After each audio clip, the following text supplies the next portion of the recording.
It's just stuff. God, you're being so dramatic. It's just a room, my mother snapped. I blocked her number for good. On Thanksgiving, she tried to get me home. I spent 4 years busting my ass at college, working 2 jobs while maintaining a 3.8 GPA, all so I could make my family proud.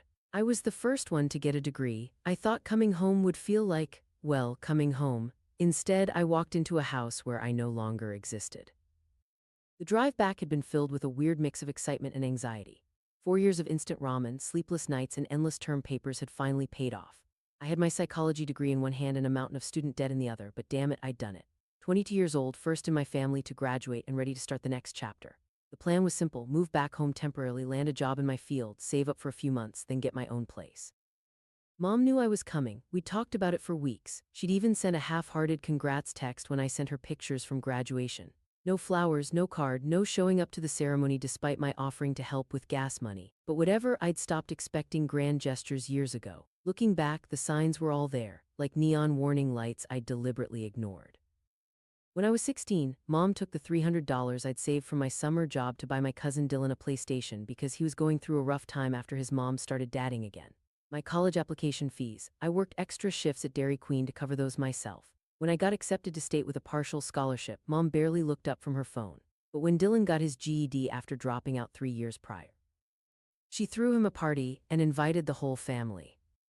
I pulled into our cracked driveway that Thursday afternoon in May. Something felt off. The house looked the same: faded blue paint, crooked mailbox, my sister Lee's bike tossed on the front lawn, but something in my gut tightened.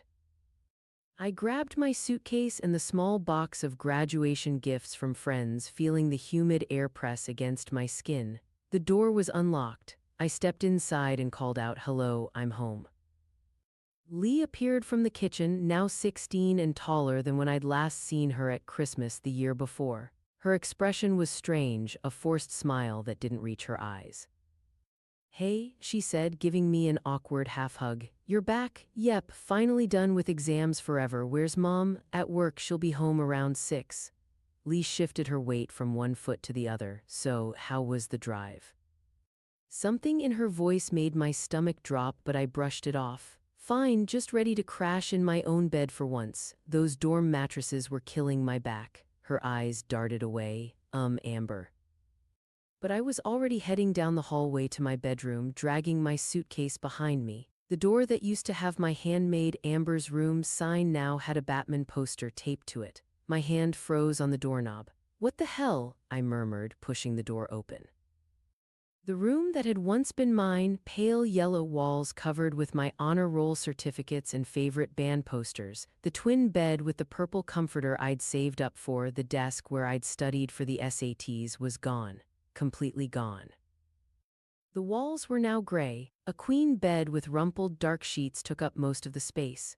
Gaming equipment covered the desk. Clothes were strewn across the floor. And there, lounging on what should have been my bed, was my cousin Dylan, headset on, controller in hand, completely absorbed in his game. He glanced up briefly. "Oh, you're back." The blood rushed to my face. "What are you doing in my room?" He barely looked away from his screen. "It's not your room anymore, hasn't been for a while." My hands went numb, my ears started ringing. I backed out and stumbled down the hallway to the living room where Lee stood with her arms crossed over her chest, eyes on the floor. "Where's my stuff?" My voice sounded strange, distant. "What happened to my things?" The front door opened and there was Mom, looking exactly the same: bottle blonde hair, too much eyeliner, cigarette between her fingers. She started when she saw me, like she'd forgotten I was coming home today. "Oh, you're here," she said, dropping her purse on the coffee table. "I thought you weren't coming until tomorrow." "I told you I'd be here today," I said, fighting to keep my voice steady. "Where's my room? Why is Dylan in there?" Mom waved her hand dismissively. "He needed a place to stay after Lisa moved in with that new boyfriend of hers. You don't live here anymore anyway." "But all my stuff." "We put some boxes in the basement, but most of it was just taking up space. I donated what you wouldn't need." She said it so casually, like she was telling me she'd picked up milk at the store. My chest felt like it was caving in. "My yearbooks, my awards, my clothes." "Oh, don't be dramatic, Amber, it's just stuff. You can get new things now that you're a college graduate. Anyway, you can sleep on the couch until you find your own place, it pulls out. At that moment, something inside me just broke. 22 years of trying to earn her love, and it took less than 5 minutes to realize I never had it and never would. I looked at my mother's face, no guilt, no shame, not even recognition that she'd done anything wrong, and I knew I couldn't stay. I didn't yell, I didn't cry, I just grabbed my car keys from where I'd set them on the side table. Amber, where are you going? Lee's voice was small, worried. I couldn't answer. If I opened my mouth, I'd either scream or sob, and I wasn't going to give my mother the satisfaction of either. I walked out the door, got in my car, and drove away. I drove aimlessly for almost an hour, hands gripping the steering wheel so tight my knuckles turned white. My entire existence erased, like I'd never lived there at all, like I didn't matter. Reality set in quickly. I had maybe $800 in my bank account, not enough for a security deposit, let alone rent, not in this economy. I couldn't afford a hotel for more than a few nights, and I had exactly zero furniture to my name. I pulled into a Walmart parking lot and stared at my phone, then I thought of Nate.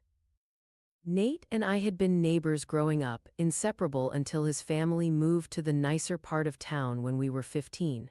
We'd stayed friends through high school and kept in loose touch during college. He'd been one of the few people to congratulate me when I posted about my graduation on Instagram. He answered on the third ring. Amber, hey, you back in town? Yeah, my voice cracked. I'm sorry to call out of the blue like this, but I'm in a situation and, are you okay? What's wrong? The genuine concern in his voice made my eyes burn with tears. I told him everything. When I finished, there was silence on the other end. Nate, I'm here, Jesus, that's messed up on so many levels. Look, I have a spare room, it's small, but it's yours for as long as you need it, no questions asked. Relief hit me so hard I almost dropped the phone. Are you sure? I don't want to impose. Get your ass over here, Brooks, I'll order pizza. I sat in Nate's driveway for 10 minutes before I could make myself knock on his door. The shame was overwhelming.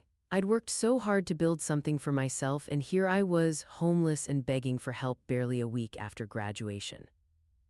Nate opened the door before I could spiral further. He'd grown a beard since I'd last seen him, and he filled the doorframe in a way he hadn't in high school. Without a word, he pulled me into a hug. That was when I finally broke down, all the hurt, all the betrayal, all the years of trying to be good enough.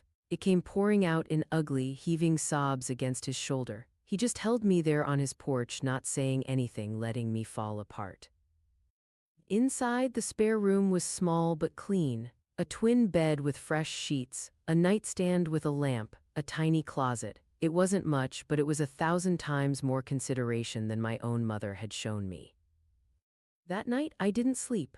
I stared at the ceiling of Nate's spare room, my phone lighting up with notifications. 6 missed calls from Mom, a dozen text messages escalating from casual curiosity about where I'd gone to angry demands that I stop being childish and come home. Around midnight, Lee texted, Dylan moved in 8 months ago. Mom told us not to tell you because it would just upset you for no reason. I'm sorry, Amber, I should have warned you. 8 months? While I was working double shifts and pulling all-nighters, they were erasing me from the house, from their lives, and they didn't even have the decency to tell me. I turned off my phone and finally let myself cry until there was nothing left. The next morning, I woke to the sound of someone pounding on the front door. Disoriented, I stumbled into the hallway just as Nate emerged from his room, hair disheveled from sleep. What the hell? He muttered, checking his phone. It's not even 8 a.m. We both froze when we heard the voice from the other side of the door. Amber, I know you're in there. Open this door right now. My mother, my stomach dropped to my feet. Nate looked at me, eyebrows raised in silent question. I shook my head frantically. The pounding continued. Amber Marie Brooks, you stop this nonsense right now and come home. You're embarrassing yourself and this family. Nate's face hardened. He strode to the door and yanked it open, positioning himself in the doorway so Mom couldn't push past him. Mrs. Brooks, he said, his voice flat, it's pretty early. My mother tried to look around him. Where is she? Amber, stop being ridiculous and come home right now. I stepped into view, my whole body trembling but my voice steadier than I expected. I'm not coming home. Mom's eyes narrowed. What do you mean you're not coming home? Don't be stupid. Where else are you going to go? You have no money, no job. And whose fault is that? The words burst out of me, sharp and bitter. I sent you money every month from my campus jobs. I worked 30 hours a week on top of full-time classes to help with bills. What happened to all that money, Mom? Did it go to Dylan's PlayStation Plus subscription, his new phone, the queen-sized bed that replaced mine? Her face flushed. Don't you take that tone with me, young lady. I put a roof over your head for 18 years, and the second I left, you gave my room away and threw out my belongings, things I can never replace. My childhood photos, the medal from the state science fair, the blanket grandma made me before she died. My voice cracked. You threw away my entire life. It's just stuff, she snapped. God, you're being so dramatic. It's just a room, you weren't using it. For the first time facing my mother, I didn't hunch my shoulders or look away. It wasn't just a room, it was the last piece of home I had, and you didn't even have the decency to tell me you were giving it away, after everything I've sacrificed for you. What exactly have you sacrificed, Mom? You didn't come to my graduation, you didn't help with college. You took the money I sent home and spent it on Dylan. You've spent my entire life making me feel like I wasn't good enough, wasn't important enough, wasn't worth the same love and attention you give everyone else. Something shifted in her face, not remorse, but the realization that her usual tactics weren't working. She switched strategies, her expression softening into a practiced look of concern. Honey, I know you're upset, but this isn't the solution. Come home, we'll figure something out. Maybe Dylan can sleep on the couch for a few days while you look for a place. No, the word was small but absolute. I'm not coming back. I'll arrange to pick up whatever's left of my things. After that, we're done. Her face hardened again. Fine, if that's how you want to be, you're just like your father, selfish, ungrateful, running away when things get tough. Goodbye, Mom. I stepped back as Nate began to close the door. This isn't over, she shouted as the door shut in her face. You'll come crawling back, you always do.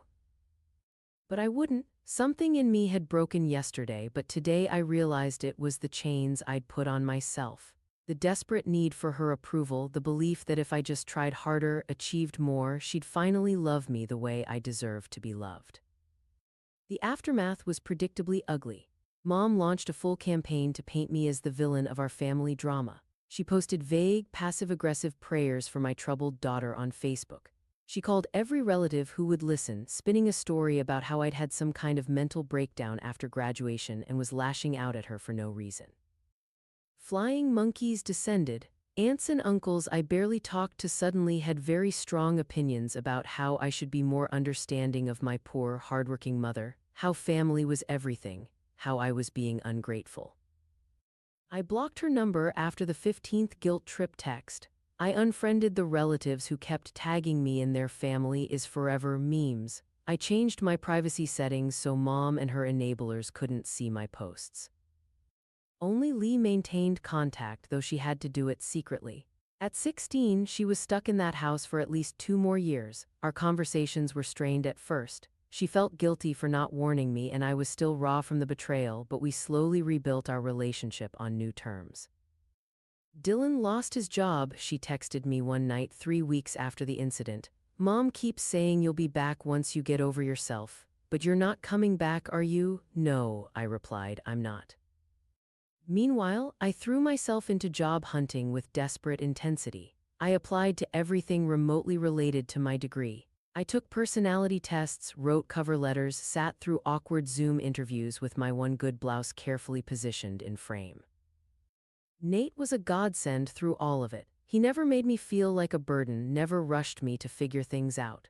He'd come home from his IT job with takeout and we'd eat on his couch, watching stupid movies and talking about everything except the gaping wound that was my family situation. The universe threw me a rare bone when a local mental health clinic called about my application. The pay wasn't great, barely above minimum wage, but it was in my field, had benefits, and offered tuition assistance for graduate studies. I accepted on the spot. 2 months after the incident, I signed a lease with a woman from work who needed a roommate after her last one moved out unexpectedly. The apartment was small, the neighborhood was okay but not great, and the commute was longer than ideal. But it was mine, a place where no one could erase me. Moving day was bittersweet. Nate helped me carry my pathetic collection of belongings, the suitcase I'd arrived with, plus a few boxes of essentials I'd purchased over the summer, into my new room. "You know you could have stayed longer," he said as we unloaded the last box. "I wasn't in any rush to kick you out. I know, but I needed to do this." I looked around the bare room, no decorations, just a mattress on the floor and a cheap dresser from Goodwill. I need to build something that's actually mine, something no one can take away. That night, alone in my new place, my phone buzzed with a text from Mom. "I've left the porch light on. The door is unlocked when you're ready to stop this foolishness and come home." I didn't respond. Instead, I took a photo of my new key in the lock of my apartment door and posted it on Instagram with the caption, "Home is what you build, not what you're given." Then I blocked her number for good. 6 months after the incident, Thanksgiving approached, bringing a fresh wave of anxiety. It would be the first major holiday since the incident. Mom had begun a new campaign to get me home, alternating between bribery, "I'm making your favorite sweet potato casserole," and guilt, "Lee misses you. How can you abandon your sister on Thanksgiving?" I was unmoved. Instead, I accepted an invitation to Friendsgiving at Nate's place. 2 days before Thanksgiving, there was a knock at my apartment door. I opened it to find Lee standing there, backpack over her shoulder, eyes red from crying. "Can I stay with you?" she asked, voice barely above a whisper. "Just for a few days." I pulled her inside immediately. "What happened?" The story spilled out between sobs. Mom had been on a rampage about Thanksgiving, insisting it had to be perfect. She'd been drinking more than usual, taking her stress out on Lee. The final straw came when Lee mentioned she'd been texting me. "She went ballistic," Lee said, wiping her eyes, screaming about how I was betraying her, how I was choosing you over family. "She took my phone and read all our conversations, then she slapped me." Fury washed over me, hot, blinding, all-consuming. Mom had never hit us before. That was a line she hadn't crossed until now. "You're staying here," I said firmly. "We'll figure it out." The next day, Thanksgiving Eve, Mom showed up at my workplace. I was in the break room when the receptionist called, voice tight with discomfort. "There's a woman here insisting on seeing you, says she's your mother and it's an emergency." Ice filled my veins. "Tell her I'm with a client and can't be disturbed." But Mom wasn't taking no for an answer. By the time I gathered my things to leave through the back door, she had pushed her way into the reception area and was making a scene. "Where is she? Amber, I know you're here. Your sister is missing and it's your fault." I froze, then turned around and walked deliberately to the reception area. Several coworkers were staring as Mom continued her tirade. "Mom," I said, my voice low and controlled, "this is my workplace. You need to leave." She whirled on me, mascara streaked down her face from crocodile tears. "How dare you? Lee is gone and you have the nerve to." "Lee is safe," I interrupted. "She's staying with me." Mom's face contorted with rage. "You took her. You had no right. She's a minor. I'll call the police. I'll have you arrested for kidnapping." "She came to me after you hit her," I said, loud enough for everyone to hear. The reception area went deadly silent. "If anyone's calling the police, it should be her for child abuse." Mom blanched. "I never. She's lying." "Save it. We both know the truth. Now get out before I call security to escort you out." Mom looked wildly between us, realizing she'd lost her audience. Without another word, she stormed out, slamming the door so hard the glass rattled in its frame. The silence that followed was deafening. I could feel every eye on me, could sense the questions forming on their lips. My supervisor touched my arm gently. "Take the rest of the day, Amber, and tomorrow too, if you need it." That night, Lee and I talked for hours, really talked for the first time in years, about Mom, about our childhood, about the ways we'd both been shaped by her toxic love.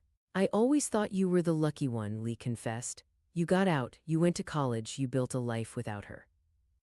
"And I always thought you were the lucky one," I replied. "You never had to fight for her attention the way I did." We laughed, a sad, knowing sound, two sides of the same damaged coin.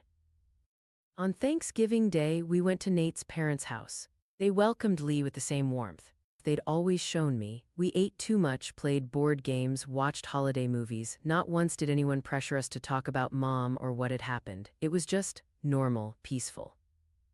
A year after the incident, I barely recognized my own life. After careful documentation and consultation with a pro bono lawyer Nate's dad knew, Lee had successfully petitioned for emancipation from Mom. At 17, she was technically on her own, but in practice, she lived with me in our now shared apartment. I'd been promoted at work, moving from administrative support to a peer counselor position with a modest but meaningful raise. I'd started night classes toward a master's degree in clinical psychology, taking advantage of the clinic's tuition assistance program. Mom's attempts to contact us had gradually tapered off. The last we'd heard, Dylan had moved out after finding a job in another state, and Mom was dating some guy she'd met at a bar. She still posted occasional martyred comments on social media, but we'd both blocked her long ago. Lee was the one who suggested we do something to mark the anniversary, not to celebrate it, she clarified, but to acknowledge how far we've come to reclaim the day. So, on the exact date of the incident, we drove to the beach, a 2-hour trip that felt worth every minute when we saw the vastness of the ocean stretching before us.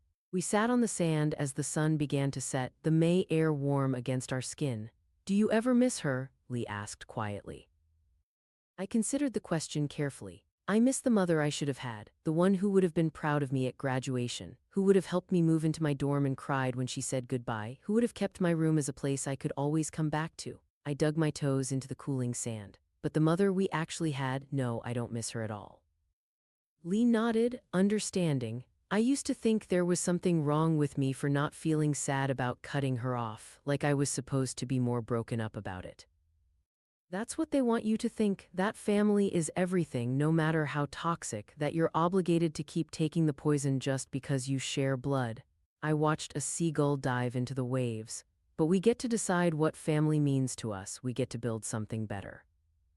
As the sun dipped below the horizon, painting the sky in brilliant oranges and pinks, I felt a weight lift from my shoulders.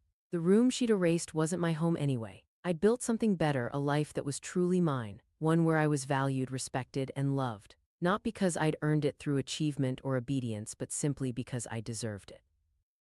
Lee leaned against my shoulder, her weight solid and real. "Thanks for not leaving me behind." I wrapped an arm around her. "Never," I promised. "We're family, the real kind." She thought erasing my room would erase me. Instead, it freed me to become someone stronger than she ever allowed me to be.